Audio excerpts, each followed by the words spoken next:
Hello everyone. Today we'll be studying chapter 4 of the series Weathering, Mass Movement and Groundwater. In this chapter we'll study about these three terms in detail. So let us begin. तो what happens is कि crust के अंदर जो forces काम करती है that are known as internal forces और इन internal forces ये क्या कंस्ट्रक्टिव फोर्सेस है. कंस्ट्रक्टिव फोर्सेस का क्या मतलब होता है कि ये कुछ कंस्ट्रक्ट करने के लिए काम करती है.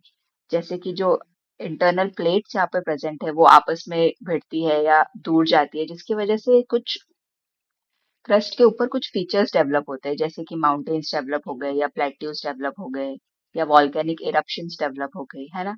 तो ये सब चीजें इस इंटरनल फोर्सेस की वजह से डेवलप हो रही है. और एक एक्सटर्नल फोर्सेस प्रेजेंट होती है जो इस क्रस्ट के ऊपर प्रेजेंट होती है. एक्सटर्नल फोर्सेस जैसे कि वेदरिंग जो हो रहा है, हवा चल रही है या बारिश हो रही है, इन फोर्स ये फोर्सेस क्या करती है, ये डिस्ट्रक्टिव फोर्सेस की तरह काम करती है. यानी कि जो पहले से माउंटेन फीचर्स या फिर प्लेट्यूज या वॉल्केनोज जो भी प्रेजेंट है सरफेस के ऊपर उनको खराब करना, उनको डिस्ट्रक्ट करना. तो जिसकी वजह से क्या होता है, जैसे कि इरोड हो जाती है ये चीजें. जैसे जो इतना बड़ा माउंटेन था ये यहाँ से इरोड हो गया तो ये लेवलिंग हो गई इसकी या फिर ये कम इसका साइज हो गया. Okay. So these are the two forces जिसकी वजह से अपन को अलग अलग फीचर्स मिलते हैं. जैसे पहले ये इतना बड़ा माउंटेन मिल रहा था, अब ये एरोड हो गया या फिर वेदरिंग हो गई इसके साथ. तो अब इसका साइज चेंज हो गया, ये माउंट जैसा स्ट्रक्चर बना लिया. तो यहाँ से शुरू होता है. इंटरनल फोर्सेस की वजह से जियोलॉजिकल चेंजेस मिलते हैं जैसे कि ऑर्गेनोजेनेसिस. ऑर्गेनोजेनेसिस क्या होता है, ये एक प्रोसेस है of building mountains, building new mountains. Okay. Meanwhile, external forces क्या काम कर रही है, to wear away the surface, and the interaction of these constructive and destructive forces give rise to a great diversity of present day landforms. अभी जो process of wearing away है, ये generally इसको denudation बोलते हैं. जैसे हमने last chapter में भी पढ़ा था, इसमें क्या हो रहा है, lowering हो रहा है और leveling out of the surface हो रहा है. अब ये चार तरीके की process में हो सकता है. The first one is erosion, then there is the first one is weathering, then erosion, then transportation and deposition. इसको कैसे समझा जा सकता है कि वेदरिंग एक ग्रेजुअल प्रोसेस है जो कि स्लो होता है. इसमें क्या हो रहा है, डिसइंटीग्रेशन हो रहा है रॉक्स का एटमॉस्फेरिक या वेदर फोर्सेस की वजह से. एटमॉस्फेरिक या वेदर फोर्सेस का क्या मतलब है कि जो वेदर के फिनोमिनाज होते हैं जैसे रेन हो गया या एयर हो गया, है ना, इन फिनोमिनाज की वजह से जब ग्रेजुअल डिसइंटीग्रेशन हो रहा है रॉक्स का, उसे बोलते हैं वेदरिंग. दूसरा है इरोजन. इरोजन एक एक्टिव फोर्स है. इसमें डिफेंस करने को नहीं आएगा पर आपको समझ आना चाहिए कि वेदरिंग किस तरीके से होता है और इरोजन किस तरीके. जो यूपीएससी है यूजुअली ये क्वेश्चंस में ऐसे पूछ लेती है, जैसे ऑप्शंस दिए उसके अंदर वेदरिंग को उन्होंने एक्टिव लिख दिया और इरोजन को ग्रेजुअल लिख दिया तो फिर वो गलत हो जाएगा. इसलिए इनको ध्यान रखना इंपॉर्टेंट है. इरोजन एक एक्टिव वेयरिंग अवे है अर्थ का सरफेस से मूविंग एजेंट्स की हेल्प से. जैसे कि रनिंग वाटर. रनिंग वाटर क्या है, जैसे रिवर्स हो गया, है ना, विंड हो गया, आइस हो गया या वेव्स हो गया. सी के पास जैसे कोई समुद्र है उसके पास जो स्टोन्स अगर रखे हुए हैं या रॉक्स रखी हुई है तो ये जो इरोड होती रहती है that is because of waves. Now transportation क्या होता है कि जैसे कि कोई रॉक था, जब वो इरोड हो गया तो इसके डेबरिस बन गए. डेबरिस मतलब जो छोटे छोटे पार्ट हो गए उसमें बन गया. अब इनका ट्रांसपोर्टेशन हवा की वजह से ये कहीं और चले गए, है ना, तो ये ट्रांसपोर्ट हो गए. उसको कहते हैं transportation. Okay. Debris goes to a new position. और डिपोजिशन जब वो कहीं और गए और वहां जाके डिपोजिट हो गए और इन्होंने एक नया फीचर, एक नया रिलीफ फीचर बना दिया. ओके. इट में accumulate to form new rocks that is known as deposition. अब ये जो चार प्रोसेस है डेन्यूडेशन के, ये साइमल्टेनियसली वर्क करते हैं. ऐसा नहीं है कि एक चीज, एक मतलब अलग अलग अर्थ के अलग अलग पार्ट्स पे ये चारों काम करते जा रह रहे हैं. ठीक है. अब ये किस चीज पे डिपेंड करते हैं, मतलब कि क्या ऐसा होगा कि जब जैसे कोई रॉक का क्या क्वालिटीज होगी जब वो कि वो डेन्यूडेट हो पाएगा. किस किस चीजों पे डिपेंड करते हैं कि किस रेट से हो पाएगा. इट डिपेंड्स ऑन कि नेचर ऑफ द रिलीफ कैसा उस चीज का स्ट्रक्चर है. जैसे माउंटेन है या फिर वो प्लेट्यू है उसका स्ट्रक्चर कैसा है, इस पे डिपेंड करेगा. और रॉक्स जो है उनका स्ट्रक्चर कैसा है, जैसे इग्नियस रॉक्स है ना. इग्नियस रॉक जैसे क्रिस्टलाइन फॉर्म में होंगे, हमने चैप्टर 1 में पढ़ा था, है ना. कुछ रॉक्स जो है वो स्ट्रेटा की फॉर्म में होती है यानी लेयर्स में होती है, उस चीज पे डिपेंड करेगा. लोकल क्लाइमेट पे भी डिपेंड करेगा. लोकल क्लाइमेट का यहाँ क्या मतलब है, जैसे कि वहाँ जैसे डेजर्टिक एरिया है तो वहाँ पे टेम्परेचर बहुत हाई रहता है. दिन में बहुत हाई रहता है, रात को एकदम लो हो जाता है ना. इस चीज पे डिपेंड करेगा. या फिर कोई ट्रॉपिकल रीजन है जहाँ पे बारिश बहुत ज्यादा होती है, उस चीज पे डिपेंड करेगा. और तीसरा है इंटरफेरेंस बाय मैन. जैसे आदमी क्या कर रहा है, कंस्ट्रक्शन कर रहा है ऑल द टाइम। अगर रॉक्स जैसे कोई एक रोड कंस्ट्रक्ट करनी है और रॉक जमीन के नीचे है, तो उसने गड्ढा खोदा और वो रॉक्स को बाहर निकाल दिया। अब रॉक्स को जब बाहर निकाल दिया तो उस पे ज्यादा वेदरिंग हो पा रही है ना। तो अब पहले तो उस पे कम हो पा रही थी जब वो छुपा हुआ था, पर अब वो वेदरिंग एजेंट्स के बीच में आ चुका है, तो इंटरफेरेंस ऑफ मैन पर भी डिपेंड करता है। इस चैप्टर में हम यूजुअली मेनली हम वेदरिंग पढ़ेंगे, बाकी जो तीनों फेनोमेनाज है वो हम जैसे इरोजन, ट्रांसपोर्टेशन और डिपोजिशन है वो कमिंग चैप्टर्स में पढ़ेंगे। Okay, so first starts with weathering. अब बेसिक आपको आइडिया तो हो गया है, वेदरिंग का एक ग्रेजुअल प्रोसेस है of denudation of relief features और माउंटेन्स और रॉक्स। ओके, अब ये यूजुअली तो दो तरह से होता है, केमिकल और फिजिकल या फिर mechanical weathering. Let's study chemical weathering. Chemical weathering मैं आपको एक डॉक्यूमेंट, हाँ, एक ब्लैंक डॉक्यूमेंट लेकर समझाती हूँ ताकि आपको अच्छे से समझ आ पाएगा। जैसे कि यहाँ अपन लेते हैं एक रॉक, एक रॉक ले ली। ओके, इसके ऊपर सब तरीके के एजेंट्स काम कर रहे हैं, है ना। सारे जो भी एटमॉस्फेरिक एजेंट्स है, या एयर प्रेजेंट है या वाटर प्रेजेंट है। अब क्या होता है कि एयर और वाटर में कुछ केमिकल कंपोनेंट्स प्रेजेंट होते हैं। ये ऑल्दो ये बहुत कम क्वांटिटी में होते हैं, पर दे आर प्रेजेंट। और ये जो रॉक है इसके अंदर भी कुछ, ये कुछ कुछ चीजों से मिलकर बना होगा, है ना, तो इसके अंदर भी कुछ केमिकल है, कंपोनेंट्स है। तो क्या होता है कि ये और इसके केमिकल कंपोनेंट्स ये मिलकर एक रिएक्शन कर देते हैं इस सरफेस के ऊपर। अब इस रिएक्शन की वजह से क्या होता है कि इसकी जो लेयर है वो उतरने लगती है ना। ये पूरा ये यहाँ पे ये जैसे जो आउटर लेयर है जो कि कांटेक्ट में है, ये लेयर ये उतरने लगती है या फिर ये डिग्रेड हो जाती है। तो इसको बोलते हैं chemical reaction, chemical weathering. Okay, तो इसमें और क्या हो सकता है कि ये जो सॉइल, ये सॉइल बना दे। अब सॉइल के क्या कंपोनेंट्स होते हैं, एक तो सॉइल में कुछ ऑर्गेनिक कंपोनेंट्स होता है जिसकी वजह से सॉइल फर्टाइल होती है। अपन बोलते हैं जैसे एलुवियल सॉइल है दैट इज वेरी फर्टाइल, वो किस लिए फर्टाइल है, उसके कुछ ऑर्गेनिक कंपोनेंट्स है उसकी वजह से फर्टाइल होती है। और दूसरा सॉइल, सॉइल के अंदर जो कंटेंट्स होता है वो रॉक होता है, रॉक के जो पार्ट्स होते हैं ना, छोटे पार्ट, वो होता है इसके अंदर कंपोनेंट्स। क्या होगा कि यहाँ पर ये सॉइल फॉर्म हो जाएगी। अब यूजुअली अपन ऐसा सोचेंगे कि इसके ऊपर अगर एक सॉइल का लेयर फॉर्म हो गया है, यानी ये डायरेक्ट कांटेक्ट में नहीं है, तो ये बच जाएगा, मतलब कम डिग्रेड होगा। पर ऐसा नहीं है। सॉइल जैसे ही इसके ऊपर अगर सॉइल बन जाता है, वो कुछ ऑर्गेनिक कंपोनेंट्स आकर मिल जाते हैं, जैसे प्लांट का वेस्ट या कुछ आकर मिल जाता है, तो ये सॉइल फॉर्म हो गई और इसका जो डिग्रेडेशन है वो इंक्रीज हो जाता है। जैसे ही ये अगर सॉइल इसके ऊपर बन गई तो डिग्रेडेशन इंक्रीज हो गया। ऐसा क्यों होता है? क्योंकि जैसे बारिश हो रही है तो ये जो सॉइल है ये कैप्चर कर लेगी मॉइस्चर। हाँ, तो फिर ये जो अंदर वाला लेयर है रॉक का, ये एनी टाइम ये कांटेक्ट में रहेगा पानी के, है ना। तो ये एक पानी के कांटेक्ट के रहने की वजह से ये डिग्रेड होता रहेगा। इसे बोलते हैं केमिकल डिग्रेडेशन। ओके, और अगर ये यहाँ से कहीं और ट्रांसफर हो गई तो वो ट्रांसपोर्टेशन हो जाएगा। अगर ये यही रही तो ये डिग्रेड होता रहेगा। This is known as chemical degradation. इसका एक एग्जांपल इन्होंने दे रखा है मलेशिया का। मलेशिया के अंदर एक ग्रेनाइट रॉक थी। अब यूजुअली ग्रेनाइट तो एक, आपको पता है, एक इग्नियस रॉक है ना। इग्नियस रॉक है। अब कमेंट सेक्शन में आप बताइएगा कि ये प्लूटोनिक इग्नियस रॉक है या फिर वॉल्केनिक इग्नियस रॉक है ना। ये अपन ने पढ़ा था फर्स्ट चैप्टर में कि जो प्लूटोनिक इग्नियस रॉक्स होती है वो, ये भी एक और क्वेश्चन बताइएगा कि प्लूटोनिक इग्नियस रॉक अर्थ के जो वॉल्केनिक है उस पे बाहर आकर बनती है या इनसाइड द अर्थ फॉर्म होती है। ओके, तो ये एक तरह की इग्नियस रॉक है। तो क्या होता है इग्नियस रॉक के अंदर, ये तीन चीजों से मिलकर बनी होती है, क्वार्ट्ज से, फेलिस्पर से और माइका से। अब जो डिग्रेडेशन का रेट है वो फेलिस्पर का काफी ज्यादा है, मतलब वो काफी जल्दी डिग्रेड होती है, फास्ट डिग्रेड होती है as compare to quartz and mica. तो ये जल्दी डिग्रेड होती है। अब ग्रेनाइट जैसे कि ये ये इन तीन चीजों से ये मिलकर बना है। ठीक है, ये एक माइका का है, एक क्वार्ट्ज का है, एक फेलिस्पर का है पार्टिकल। ठीक है, अब जब फेलिस्पर डिग्रेड हो गया तो ये यहाँ से हट गया। अब यहाँ पे ये खरा खत्म हो गया ये। तो इसकी वजह से क्या हो गया, जो इसका स्ट्रक्चर है ग्रेनाइट का वो मिल गया, बहुत ही कोरस हो गया, है ना। It's not smooth as it should be, यहाँ पे बहुत सैंडी रेजिड्यू बन गया।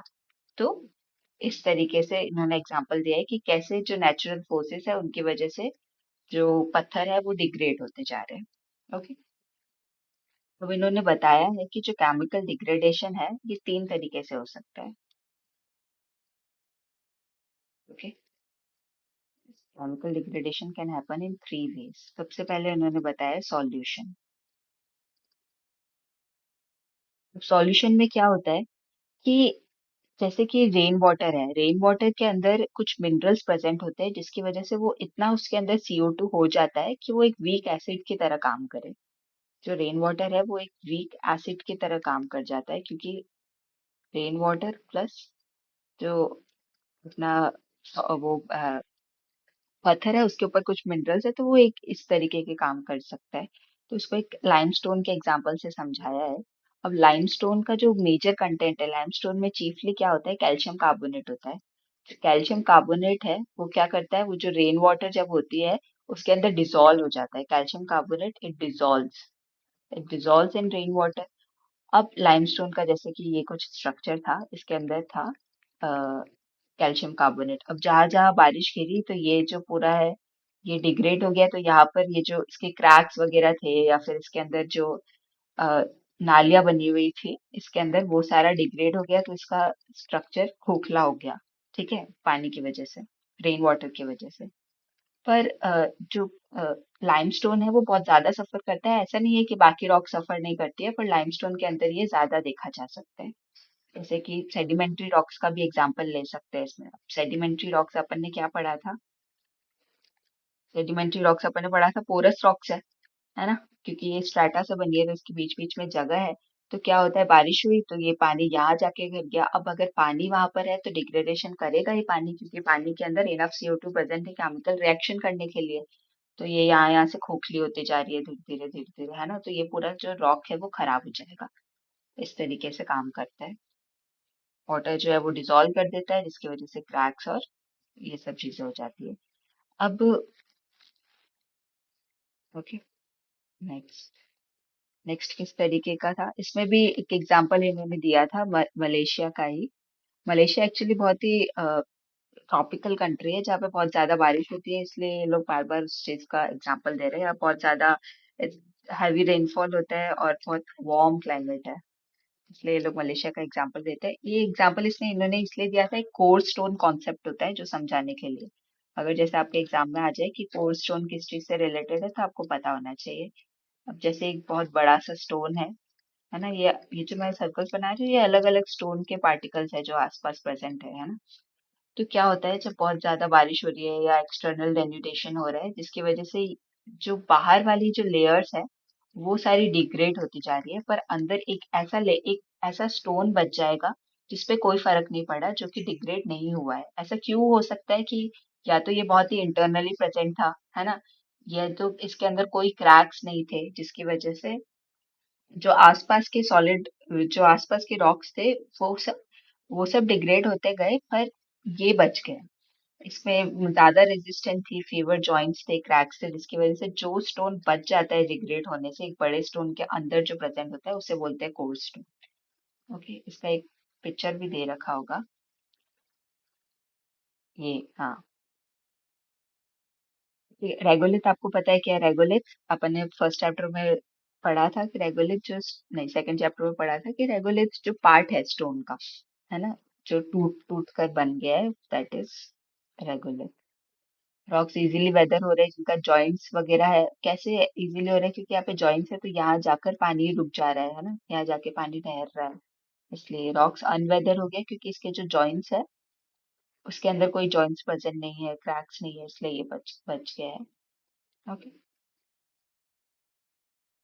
तो वो अपन ने क्या पढ़ लिया, सॉल्यूशन पढ़ लिया, है ना। ये कि जो मिनरल्स है वो पानी में डिसॉल्व हो जाते हैं रेन वाटर के अंदर, तो उसके अंदर इनफ कार्बन डाइऑक्साइड होती है कि वो उसको एक वीक एसिड की तरह में यूज कर सके। जो मैंने अभी बताया वही सब चीजें इसके अंदर लिखी हुई है। तो एक बार मैं बता दूंगी, एक बार आप खुद रीड कर लेंगे तो आपको अच्छे से याद हो जाएगा ये सब। एक्चुअली पढ़ाने पढ़ने का यही तरीका होता है कि आप first go through this chapter, read it, it's hardly 10 pages, तो आपको 20 से 30 मिनट लगेंगे इसको एक बार पढ़ने में अच्छे से। फिर आप क्लास देख ले तो आपको एक समझ आ जाएगा कि क्या है इस चैप्टर में, और आधी चीजें याद हो जाएगी। फिर आप एक और बार वापस इसको रीड कर लेंगे तो आपको कंप्लीटली चैप्टर याद हो जाएगा। This is the right way. ठीक है। अब rate of weathering is also affected by climate, जैसे हमने फर्स्ट चैप्टर में पढ़ा, अगर वार्म लाइट क्लाइमेट है तो रैपिड केमिकल वेदरिंग होगी, अगर ड्राई क्लाइमेट है तो कम केमिकल वेदरिंग होगी। Dry climate good condition provide करता है फिजिकल या मैकेनिकल वेदरिंग के लिए। अभी नेक्स्ट हम फिजिकल या मैकेनिकल वेदरिंग पढ़ेंगे। अभी नेक्स्ट पढ़ते हैं ऑक्सीडेशन। अब ऑक्सीडेशन क्या होता है कि जो O2 है वो एयर में प्रेजेंट होता है, वाटर में प्रेजेंट होता है, और वो जो रॉक के जो मिनरल्स है उनके साथ रिएक्ट करता है। जैसे कि ये कोई रॉक है, ठीक है। अब जो रॉक के अंदर कुछ कुछ मिनरल्स है, जैसे एक आयरन अपन ने पढ़ा था, है ना। अपन ने प्रीवियस चैप्टर्स में पढ़ा था कि ये भी आपको याद होना चाहिए, है ना, कि किस तरीके की जो रॉक्स होती है जिसके अंदर सिलिका का जो परसेंटेज है वो कम होता है, बेसिक होती है या एसिडिक होती है, ये भी आप बताइएगा, है। आई वो just wanted to know how much you remember. और जब सिलिका का कंपोजिशन कम होता है तो उसमें आयरन और मैग्नीज का कंपोजिशन ज्यादा होता है। ऐसी रॉक्स होती है ना, बेसिक होती है या फिर एसिडिक रॉक्स होती है। तो अब जैसे कि ये रॉक है, इसके अंदर कुछ आयरन का कंपोजिशन है और एटमॉस्फेयर में O2 प्रेजेंट है या फिर वाटर के अंदर भी O2 प्रेजेंट है, तो जब ऑक्सीजन आयरन के साथ रिएक्ट करती है तो रस्टिंग होती है ना। ये तो नेचुरली अपन को पता है, मतलब ये तो हमने साइंस में बेसिक क्लासेस में पढ़ा है। तो जब ये नेचुरल जो जो आयरन है ये रस्ट हो जाता है, रस्ट हो जाता है यानी खराब हो गया है, ये परत परत यहाँ से उतरता रहेगा। तो ये वाला जो प्रोसेस है केमिकल वेदरिंग का, इसे बोलते हैं ऑक्सीडेशन। ओके। तो क्या हुआ है आपको समझ आया ना कि आयरन और ऑक्सीजन मिलके क्या इन्होंने ये क्या बना दिया, आयरन ऑक्साइड फॉर्म कर दिया, है ना। अब आयरन ऑक्साइड जो है वो रस्ट होता है, इट क्रम्बल्स इजीली, है ना, it is far more easy to erode, तो ओवरऑल स्ट्रक्चर जो है वो लूजन हो जाता है रॉक्स का। ओके। तो नेक्स्ट इसमें दिया है डिकम्पोजिशन ऑफ ऑर्गेनिक एसिड्स। ऐसे पार्ट, डिकम्पोजिशन, डिकम्पोजिशन किसका, ऑर्गेनिक एसिड्स का। अब क्या होता है, जैसे कि ये एक रॉक का स्ट्रक्चर है, रॉक के ऊपर क्या प्रेजेंट है, अपन ने बताया कि रॉक जब वो टूट टूट कर क्या बना देती है, सॉइल बना देती है। अब इस सॉइल के अंदर क्या प्रेजेंट है, बैक्टीरियाज, है ना। सॉइल के अंदर बैक्टीरिया प्रेजेंट ही होंगे क्योंकि इसमें ऑर्गेनिक कंटेंट भी है और सॉइल रॉक का कुछ पार्ट भी है। तो ये जो बैक्टीरिया है ये कुछ एसिड प्रोड्यूस करते हैं, जो कि जब अगर बारिश हो रही है तो वाटर के साथ मिलके जो वेदरिंग है उसको अपलिफ्ट कर देते हैं। जो अपन ने लास्ट अभी टॉपिक में पढ़ा था ना कि सॉइल अपन ऊपर अगर सॉइल जम जाती है तो ऐसा जरूरत मतलब ऐसा होता है कि जो वेदरिंग है वो इंक्रीज हो जाती है। तो वो किस तरीके से इंक्रीज हो रही है, वो इस डिकम्पोजिशन ऑफ ऑर्गेनिक एसिड्स में एक्सप्लेन किया हुआ है कि सॉइल के अंदर बैक्टीरिया होता है जो कि एक एसिड प्रोड्यूस करता है, एसिड होता है जिसकी वजह जो वाटर के साथ रिएक्ट करके जो वेदरिंग है उसको इंक्रीज कर देती है।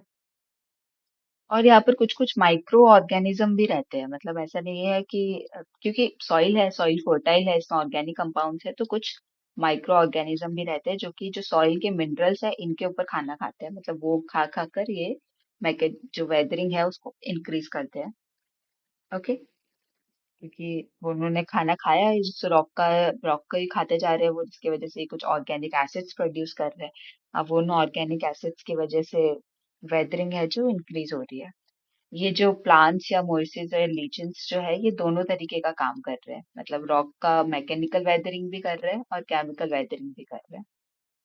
Okay. Next we come to chemical weathering, sorry physical weathering. Okay. इसमें डायग्राम्स इतने क्लियर नहीं है बुक के अंदर भी, तो ये डायग्राम से पढ़ने का इसमें कोई मतलब नहीं है। डिकम्पोजिशन ऑफ ऑर्गेनिक एसिड में पढ़ लिया, एक एसिड्स प्रोड्यूस करते हैं जो वाटर में डिसॉल्व हो जाता है जिससे स्पीड हो जाती है वेदरिंग का ज्यादा। Okay. Next is physical and mechanical weathering. Physical और एक ही बात है ये दोनों, ठीक है। अब फिजिकल और मैकेनिकल वेदरिंग क्या होता है, ये होता है कि ये एक्टिवली, मतलब जैसे सॉइल का ये पूरा रॉक है, इसको अलग अलग टुकड़ों में तोड़ दे, है ना। जैसे ये तीन टुकड़े बन के ये रॉक बना था, ये पूरा कंप्लीटली टुकड़ों में तोड़ दे, उसे बोलते हैं मैकेनिकल या physical weathering. Actual pricing apart of separate particles में करते हैं। could happen with completely fresh rock, पर जो फिजिकल वेदरिंग है ये ज्यादा इजीली काम करेगी जब मैकेनिकल वेदरिंग पहले से ही उसके ऊपर काम कर चुकी है। क्या होगा, क्योंकि कोई रॉक है उस पे पहले से केमिकल वेदरिंग कर चुकी है काम, यानी इसके अंदर अंदर कहीं कहीं पानी प्रेजेंट है जहाँ क्रैक्स थे या जॉइंट्स थे, तो ये ऑलरेडी वीक हो चुकी है, कुछ वीक ऑलरेडी है तो उसको तोड़ना आसान होता है। Okay, that's how the physical और what is this is the meaning of physical and mechanical weathering. अब ये किस किस वजह से होती है, सबसे पहले दे रखा है रिपीटेड टेम्परेचर चेंजेस। इसका क्या मतलब है, इसको एक डेजर्ट के एग्जांपल के साथ समझेंगे कि डेजर्ट के अंदर क्या होता है, बहुत ज्यादा दिन के अंदर हाई टेम्परेचर होता है और रात के अंदर इन डे और रात में हो जाता है एकदम लो टेम्परेचर एट नाइट। तो क्या होता है, अब जब गर्म चीज जो होती है वो एक्सपैंड होती है, तो ये रॉक थी इसके अंदर कुछ कुछ क्रैक्स थे, क्रैक्स प्रेजेंट थे। जब दिन में टेम्परेचर ज्यादा हुआ तो ये जो क्रैक्स थे ये एक्सपैंड हो गए। अब ये रात को क्या हुआ, एकदम ठंड हो गई, तो ठंड होता है तो फिर वो एक दूसरे के पास आते हैं, है ना, मतलब एक्सपेंड नहीं होते, दे कम क्लोजर। तो ये जो है, ये जल्दी क्लोज आपस पास पास में आएंगे एज कंपेयर टू अंदर वाले जो अंदर जो क्रैक्स प्रेजेंट है जो डायरेक्टली उसके कांटेक्ट में नहीं है उसके कंपैरिजन में। तो अब ये अंदर जल्दी बाहर आ रहे हैं, ये आ रहे हैं, तो जिसकी वजह से एक खिंचाव होगा इनके बीच के अंदर और जो रॉक है वो टूट जाएगी। ओके, जो आउटर लेयर्स है वो कॉन्ट्रैक्ट होगी ज्यादा जल्दी एज कंपेयर टू इंटरनल, जिसकी वजह से एक स्ट्रेस क्रिएट होगा। अब ये स्ट्रेस काफी दिन तक इट रिपीट्स एवरी डे, है ना, तो इसकी वजह से रॉक जो क्रैक्स एंड स्पिल्ट। ओके, इसका एक एग्जांपल जैसे शेल और स्लेट्स अपन ने पढ़ा था, रॉक है ना, सेल और स्लेट्स अपन ने दो तरह की रॉक पढ़ा था, शेल एंड स्लेट। अब इसका क्या प्लैटी स्ट्रक्चर होता है, एक तरह की सेडिमेंट्री रॉक्स है, इसका प्लैटी स्ट्रक्चर का मतलब है लेयर्स वाला स्ट्रक्चर होता है। तो इसके अंदर भी ये सेम चीज जब होती रहती है जिसकी वजह से ये अलग अलग पार्ट में डिवाइड हो जाती है। ठीक है, नेक्स्ट है, इसमें कुछ टर्म्स अगर होगी, हाँ, जैसे कि एक्सफोलिएशन है, एक्सफोलिएशन एक ऑनियन पीलिंग की तरह काम करता है, मतलब आपने देखा होगा जैसे ये वाला डायग्राम आपको थोड़ा साफ दिख रहा होगा, इसके अंदर क्या है, कुछ कुछ जो लेयर्स है वो अलग होती रही है, बाकी लेयर्स तब नहीं हो पाई है ना, ये लेयर बाय लेयर जब हटता रहता है, जैसे आउटर जो लेयर थी वो हट गई है, फिर उसके बाद अंदर वाली लेयर्स हट रही है ना, ये जो प्रोसेस होता है इसे बोलते हैं, हाँ, also called it onion peeling because various looks like the layer of an onion peels one after the another. इसका टेक्निकल टर्म है एक्सफोलिएशन। दूसरा है रिपीटेड वेटिंग एंड ड्राइंग। अब अच्छा, ये वाली चीज पे आप याद रखिएगा कि इसको कैसे याद रखा जा सकता है कि जब टेम्परेचर ज्यादा हुआ तब वो जो क्रैक्स थे वो एक्सपेंड हुए, इसे ऐसे याद रखा जा सकता है जैसे पानी है, जब पानी को अपन हीट करते हैं तो फिर वो जो वेपर्स बनते हैं वो एक्सपैंड हो जाता है, पानी पहले इस छोटे से बाउल के अंदर आ पा रहा था, अब जब वो गर्म हुआ तो एक्सपेंड हुआ पूरा, है ना, अब जो उसके मॉइस्चर जो वो वेपर्स बने हैं वो तो पूरी सब जगह ट्रांसफर हो पा रहे हैं, तो एक्सपेंड हो गया, इसलिए इस चीज को ऐसा याद रखा जा सकता है। दूसरा है रिपीटेड वेटिंग एंड ड्राइंग। इसमें भी कुछ मलेशिया का एग्जांपल ले सकते हैं या कुछ भी एग्जांपल ले सकते हैं, ओशन के पास जो रॉक्स है, तो जैसे ही वो पानी की वजह से गीला होता है ना, और उसके बाद जैसे वापस वो जो वेव्स है वो वापस चली जाती है तो फिर वो एकदम क्विकली ड्राई हो जाता है। तो जब जब वो पानी की वजह से गीला होगा, आउटर लेयर जो है जो मॉइस्चर ऑब्जर्व कर लेगी, जब वो कुछ भी एब्जॉर्ब कर रहे हैं अपन तो वो अपन एक्सपैंड हो रहे हैं, है ना, कुछ और अंदर आ रहा है तो अपन एक्सपैंड हो जाएंगे, और जैसे ही ड्रॉ हो तो क्विकली श्रिंक हो जाएगा। तो ये जो क्विकली श्रिंक वाला प्रोसेस है और क्विकली ड्राई हो रहा है ना, एक्सपैंड हो रहा है, श्रिंक हो रहा है, जिसकी वजह से जो आउटर लेयर है splits of. So that's how the repeated waiting and drawing work. तीसरा इन्होंने दे रखा है फ्रॉस्ट एक्शन। फ्रॉस्ट एक्शन, अब फ्रॉस्ट एक्शन भी इसी तरीके से काम करता है जैसे वाटर काम कर रहा था। तो रॉक्स के है उसके अंदर क्रैक्स है या जॉइंट्स है या पोरस स्पेसेस है, तो उसके अंदर जो स्नो है वो कलेक्ट हो जाती है, तो जैसे नाइट में क्या होता है, स्नो कलेक्ट हो गई, दिन में स्नो गिरी उस रॉक्स के अंदर कलेक्ट हो गई, अब रात को जो टेम्परेचर है वो और कम हो गया तो जिसकी वजह से वो एक्सपैंड हो गया, अब वो इतना ज्यादा एक्सपैंड होता है कि वो 1/10 times of its volume expand होता है, यानी वो एक प्रेशर लगाता है 140 kg पर स्क्वायर किलोमीटर जितना वो प्रेशर लगाता है। दिस इज ब्रस्टिंग प्रेशर, जिसकी वजह से जो रॉक्स है वो टूट जाती है। Okay, this is how the Frost action behaves. जैसे ये था, है ना, ये सर्विसेज यानी ये जो क्रैक्स वगैरह होते हैं ये, इसके अंदर ये हुआ, अब जैसे वाटर जो है वो फ्रीज हो गया, एक्सपैंड हो जाएगा, जिसकी वजह से ये टूट जाएंगे रॉक्स आने से। ओके, तीसरा इसमें दिया है biotic factors. Biotic factor simple है, जैसे आपने देखा होगा कि कोई पुराना घर या जिसको मेंटेनेंस नहीं हो रखी है, या आपने रोड के साइड चलते हुए जो दीवार होती है उसके पास पास में आपने देखा होगा कि या अंदर से कुछ प्लांट निकल रहा है ना। इसकी वजह से क्या होता है, ये जो पूरा दीवार है ये खंडर हो रखी है, इसके अंदर अब आपको पता ही है इसमें सॉइल जम जाती है तो उसमें ऑर्गेनिक कंपाउंड्स है तो प्रेजेंट है, जिसकी वजह से ये हो सकता है कि यहाँ पर उग जाए कोई प्लांट वगैरह। तो इसकी जहाँ जहाँ पर इसकी रूट्स वगैरह जा रही है वहां पे क्रैक्स जो है उसके अंदर घुस गई और जाती जा रही है, तो फिर ये पूरा जो स्ट्रक्चर है वो वीक हो जाता है।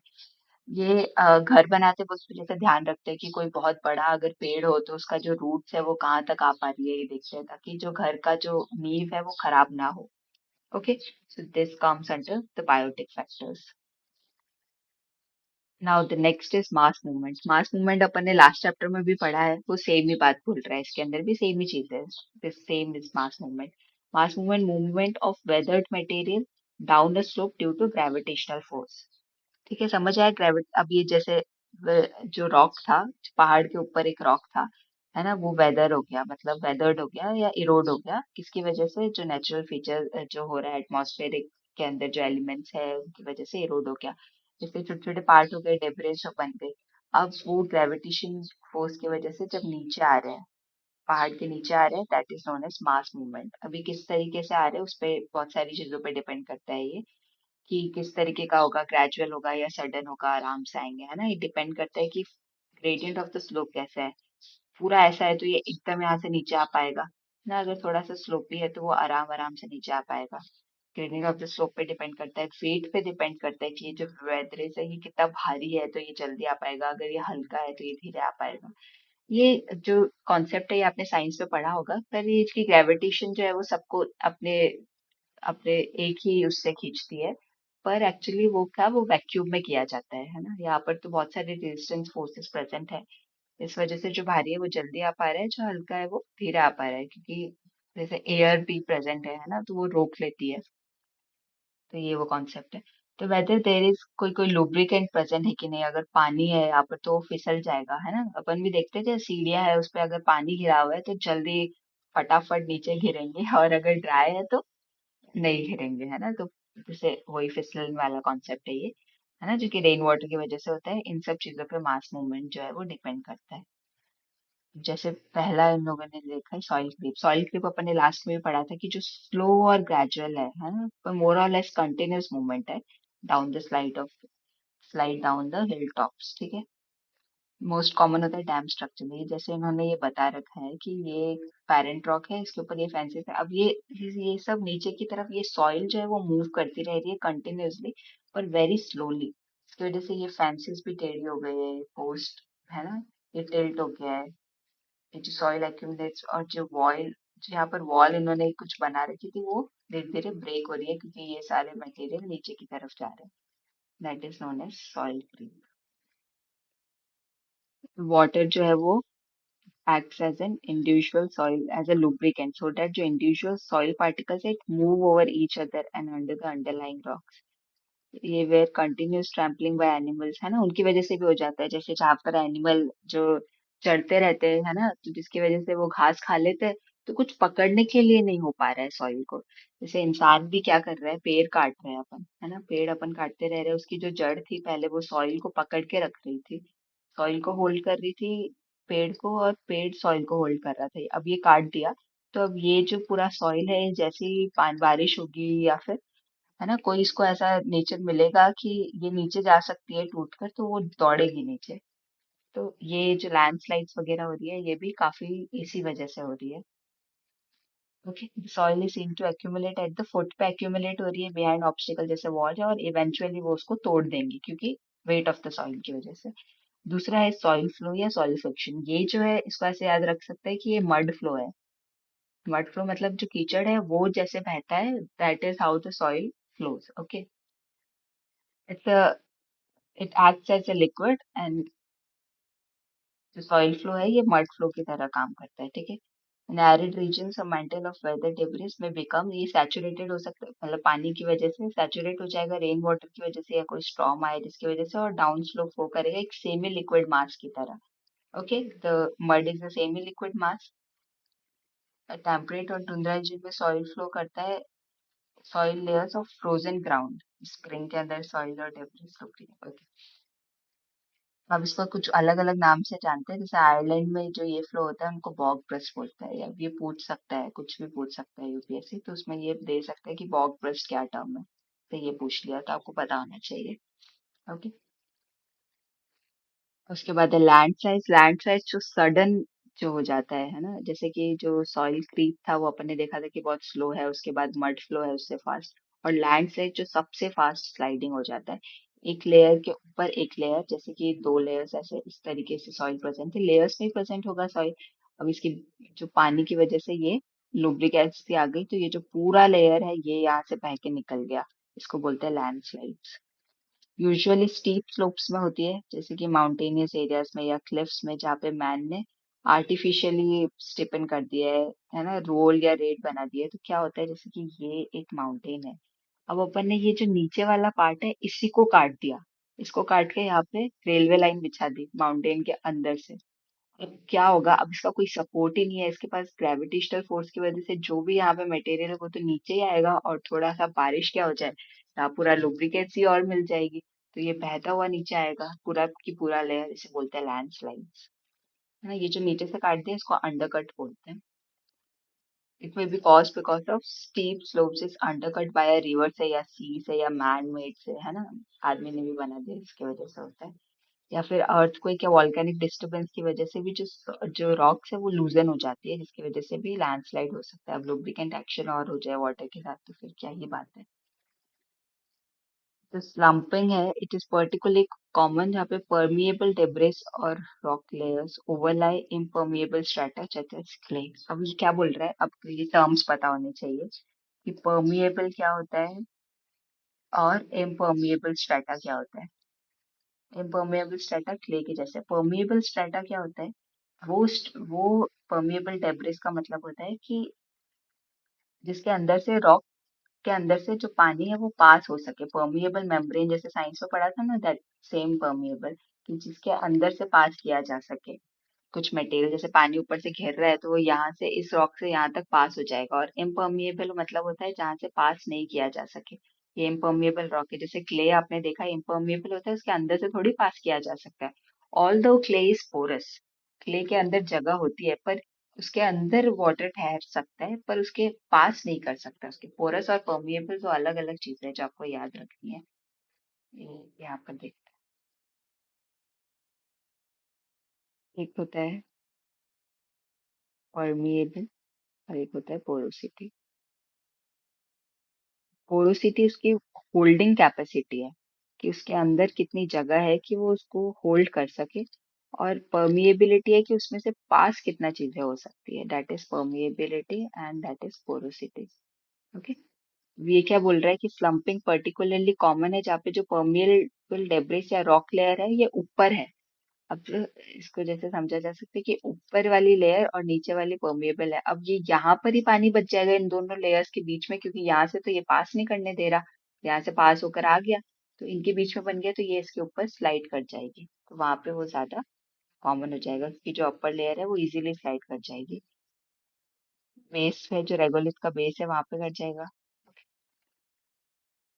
ये जैसे दे रखा है, ये क्ले आ गया, अब ये यहाँ पर आ गया, अब ये वाला जो पूरा चीज है ये इसके ऊपर स्लाइड कर जाएगा, है ना, ये दे रखा है इसमें। मैन भी एनहेंस कर देता है, क्योंकि मैंने जैसे आपको अभी बताया वो नेचुरल वेजिटेशन काट देता है एग्रीकल्चर या हाउसिंग के लिए। Removal of the plant cover allow more water to penetrate the soil and rocks, और नीचे जा पाएगा। एग्जाम्पल दिया एक जगह का जहाँ पर ऐसा हो रहा है। Next is ground water. अपन को पता है कि जो वाटर सर्कुलेशन वाटर का साइकिल है जिसको आपने पढ़ा होगा, उसको हाइड्रोलॉजिकल साइकिल बोलते हैं। हाइड्रोलॉजिकल क्या साइकिल होता है कि एटमॉस्फेयर से पानी आया, है ना, एटमॉस्फेयर से पानी अर्थ के ऊपर घिरा, अब अर्थ के ऊपर घिरकर इसका कुछ कुछ अलग अलग पार्ट में जा सकता है, या तो वो डायरेक्टली रन ऑफ हो जाए, है ना, कोई रिवर उसको मिल जाए, रिवर के अंदर घिरा और वहां से जाके वो डायरेक्टली ओशंस में चला गया। दूसरा है वो क्विकली इवेपोरेट हो जाए, जैसे ही अर्थ पे गिरा और वो इवेपोरेट हो गया, इतना ड्राई सरफेस था वापस एटमॉस्फेयर में चला गया। और तीसरा हो सकता है कि वो ग्राउंड वाटर में चला जाए, ग्राउंड में चला जाए, जिसकी तरह से वो क्या काम करे उसको क्या बोला जाए, ग्राउंड वाटर बोला जाए। ठीक है। है ना, इट आइदर इवेपोरेट्स और रन ऑफ, रन ऑफ का मतलब होता है कि रिवर्स से जाकर मिल जाए इवेंचुअली, जो सी में पहुंच जाए। और तीसरा है कि वो जो सॉइल के अंदर पोर्स है या रॉक्स के अंदर है, जो जॉइंट्स में फिल कर जाए और ग्राउंड वाटर की तरह पहुंच जाए। अब ग्राउंड वाटर भी एक बहुत ही इंपॉर्टेंट रोल प्ले करता है वेदरिंग और मास मूवमेंट में। It also acts as a means of natural water storage की तरह भी काम करता है। यूजुअली अपन को तो इसको बचपन में तो यही पढ़ाते हैं कि सिर्फ वाटर स्टोरेज का काम है, पर एक्चुअली इसकी वजह से वेदरिंग और मास मूवमेंट भी होती है, और वो हाइड्रोलॉजिकल साइकिल में री एंटर कैसे कर जाते हैं, स्प्रिंग्स के रूप में। अपन ने कुछ लास्ट चैप्टर्स में स्प्रिंग्स के बारे में भी पढ़ा था, है ना। इसमें भी थोड़ा सा दे रखा है स्प्रिंग्स के बारे में। अब जो कितना ग्राउंड वाटर अवेलेबल होगा ये डिपेंड करता है क्लाइमेट में, क्लाइमेट पर भी डिपेंड करता है। जैसे ड्राई क्लाइमेट है तो वहाँ बहुत ज्यादा प्रेसिपिटेशन होता है, जिसकी वजह से वो क्विकली इवेपोरेट हो जाता है, ड्राई एटमॉस्फेयर में लिटिल मॉइस्चर होता है ना, तो उसमें ज्यादा कम आ पाता है। अगर बहुत ज्यादा ह्यूमिड कंडीशन है तो वो ऑलरेडी मॉइस्ट है ना, जिसकी वजह से वो रन ऑफ हो जाता है पानी और ग्राउंड वाटर में नहीं जाता। पर जो मॉडरेटली ह्यूमन क्लाइमेट है, इसके अंदर रन ऑफ में भी जाता है और ग्राउंड के अंदर भी सिंक हो जाता है। ठीक है। ये इस पे डिपेंड करेगा कि कितने प्रोपोर्शन में वो रन ऑफ हुआ है या कितने प्रोपोर्शन में वो एब्जॉर्ब हुआ है ग्राउंड वाटर में। ये डिपेंड करेगा सीजन में, कि बारिश वाला सीजन है कि ड्राई सीजन है ना। ओके। ये पोरोस, और अच्छा इसका डायग्राम भी दे रखा है।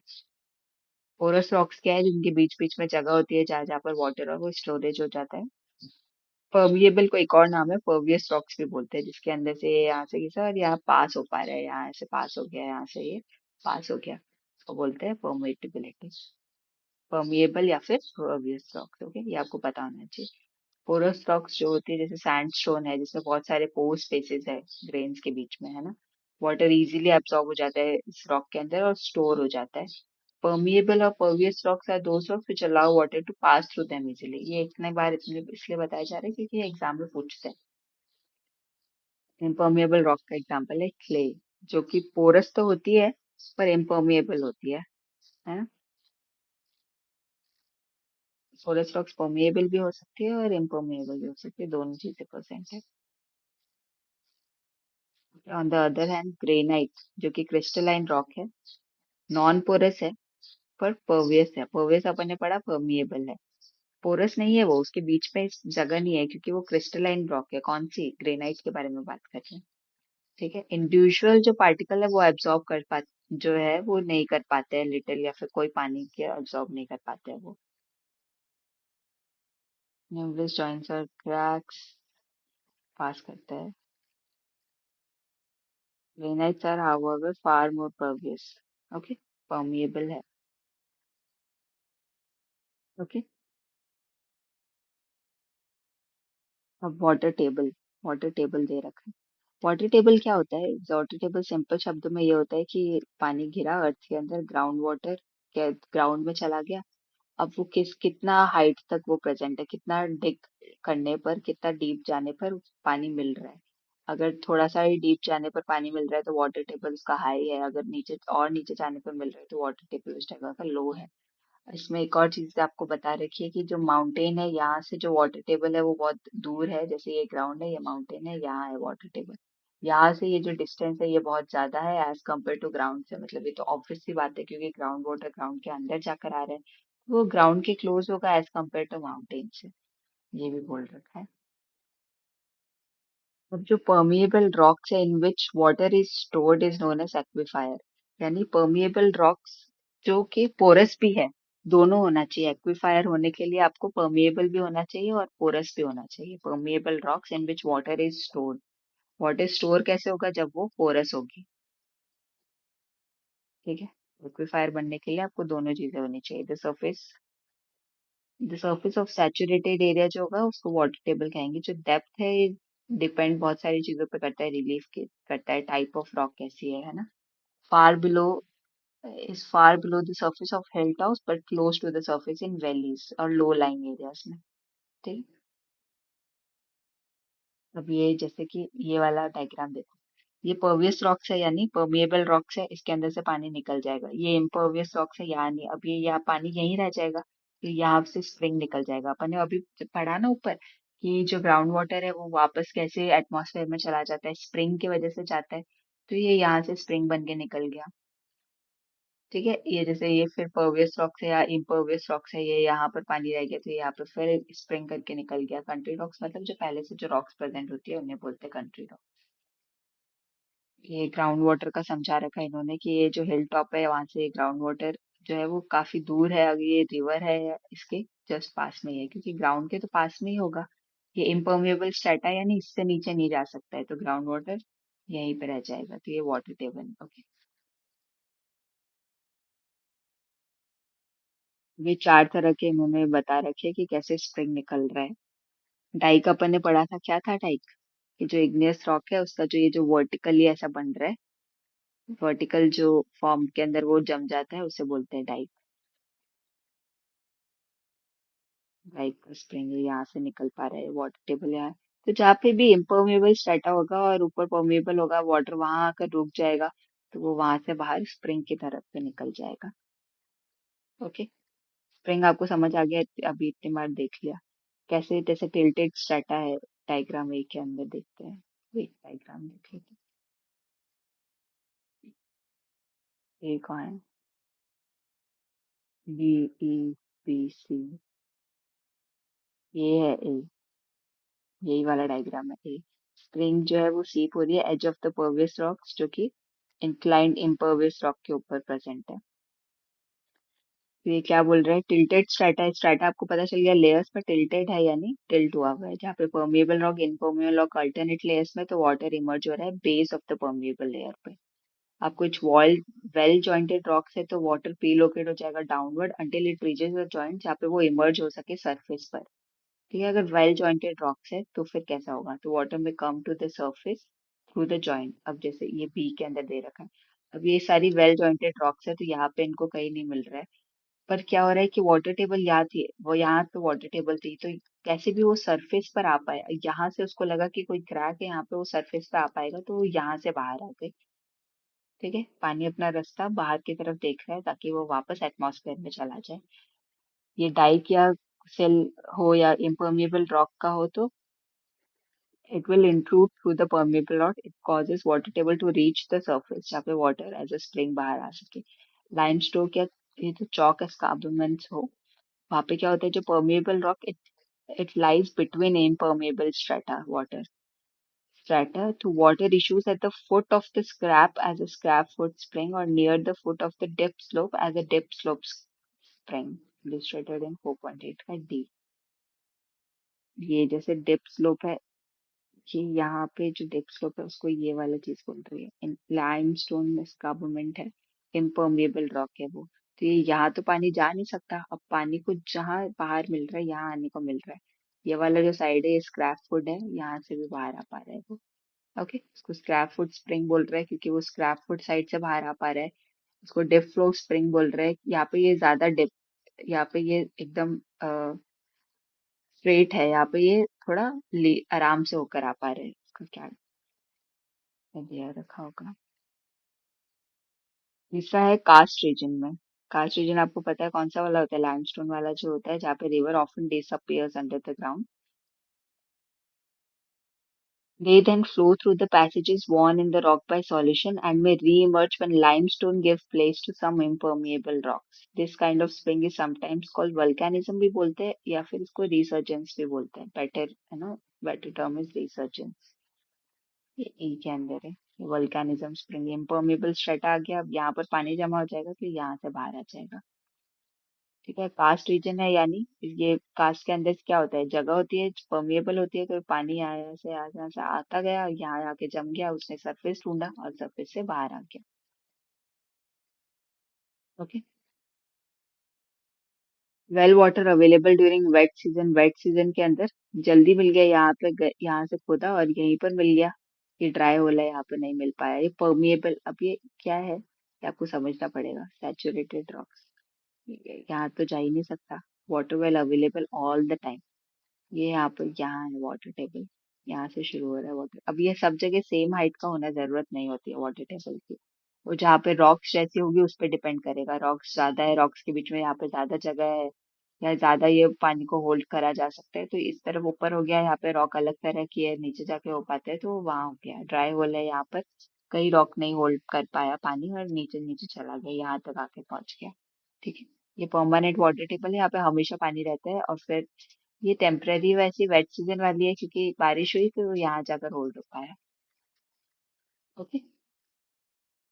वेल्स आपको पता है क्या है? स्प्रिंग जो है वो नेचुरल इमरजेंसी है पानी का, पर मैन ने अपने स्टोर करने के लिए बनाया, सिंकिंग वेल्स उनको बोलते हैं। ठीक है। पर्टिकुलरली इंपॉर्टेंट टाइप एरिस्टियन, ये जो टाइप है एरिस्टियन वेल, ये इसका डायग्राम देखना पड़ेगा। Artisan, sorry, artisan well. Artisan well क्या होता है? ये एक इम्पर्मिएबल वो है, कंट्री रॉक से इम्पर्मिएबल, जिसमें से पानी पास नहीं होया जा सकता। यहाँ पर परमिएबल था, जहाँ से पानी जो रेनफॉल है वो यहाँ से सोक इन हो गया। ये इसके अंदर, अब ये फिर नीचे कंट्री रॉक है जो इम्पर्वियस रॉक है, यहाँ से फिर जो है वो पानी नहीं पास किया जा सकता। ये वाले, ये जो ऑरेंज में दे रखा है ना, कंट्री रॉक्स मतलब जो पहले से रॉक्स प्रेजेंट है, ये फिर इम्पर्वियस है, यहाँ से पानी अंदर नहीं जा पाएगा, पर यहाँ से और यहाँ से जा पा रहा है। तो ये जो रॉक्स बन जाती है यहाँ पे, फिर अपन गड्ढा खोद के यहाँ यहाँ से जो है ये आर्टिशियन वॉल्स जो अपन बना देते हैं, जिससे अपन को कंटिन्यूअसली पानी मिलता रहे। उसमें फायदा क्या है कि पानी जो उड़ेगा वो भी सिर्फ इतनी ही जगह से इवेपोरेट हो पाएगा, इसमें भी इतनी ही जगह से इवेपोरेट हो पाएगा, और ये हमेशा पानी को स्टोर कर पाती है। इनको बोलते हैं आर्टिशियन वेल। ओके। जो आर्टिशियन डेप्थ है इसका, it varies from place to place, few feet भी हो सकता है, थाउजेंड्स ऑफ फीट भी हो सकता है। But the water is sometimes unsuitable for agriculture या irrigational purposes, कि it may be hot or contain an excessive amount of mineral salts. ठीक है। all wells are all wells boarded by men tend to deplete ही कर रहे हैं अपन ground water well खोद कर, क्योंकि उसमें से पानी अपन निकाल रहे हैं। उनका तो एक साइकिल है कि वो स्प्रिंग की तरह से वापस बाहर आएगा और फिर एटमॉस्फेयर में चला जाएगा। Water is extracted faster than the natural conditions की वजह से मच फास्टर रिप्लेनिश हो रहा है, और उतना फास्टर वो रेनफॉल से वापस भर नहीं पा रहा है। तो मैनी बहुत सारी एरियाज में जो ग्राउंड वाटर सप्लाई है, it has been greatly reduce और even exhausted by man. Okay, that's all for today's chapter. If you have any doubts, please feel free to tell me in the comment section and I'll be happy to answer. Meet you in the next session. Thank you for joining. Bye bye.